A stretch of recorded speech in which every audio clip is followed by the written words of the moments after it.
Baba wani sako da ki faɗa wa Buhari akai mishi. Allah ubangiji ya baki lafiya. Amin. Ya taimake shi, ya kare shi dan albarkan Qur'ani. Wani kukan ki da ki bari akan gwamna. Amma Bauchi Allah ya tsine mu uwar da ta aike. Baba. Rahama ubangiji ya rabbul alamin Allah ubangiji ya sa kare ta. Allah ya biya mu. Allah kuma ya kare mana fitina, ya kare mana Buhari. Amin baba. Amma gwamnan garin nan gara kare ne. Kare. Dan ka ajiye kare mugu ya shigo da ya hau. Amma gwamnan garin nan ba ruwa, ba wuta, ba kudi. Ya bar mu a hannun.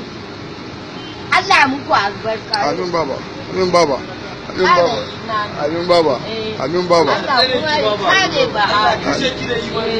Allah ya tsine mu gwamnan gwamnati. Amin baba. Rahaman Ubangiji ya rabbul alamin Allah Ubangiji shekara na 104 da wata 9 a duniya. Dawa anini na auna.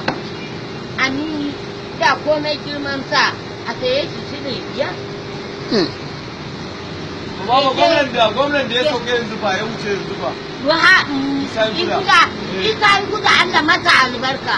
Mukan muna na a cikin ita kamar kuda da kaji. Taimaka baba, ba kai baba. Amma gwamnan garin nan ko da a daure ni walla, a daure ni ma. Duk wanda ka ganta a gidan yari ga dan banza ba daga dan malam sai kan sarauta. Sai dan mai kudi to ni ban bada ba. Amma ba wanda Allah tsare ki baba. Ba wanda bai san kuma al'asan dan takara kabo. Babu.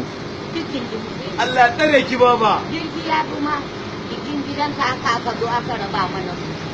Al'asan dan takara kabo. Ni ba ta abu ya ba. Mun Allah da za ya yi wannan mutum. Amin. Insha Allah da ya yi baba. Wallahi Buhari ya yi kokari ya kawar mana da wannan bakin maci.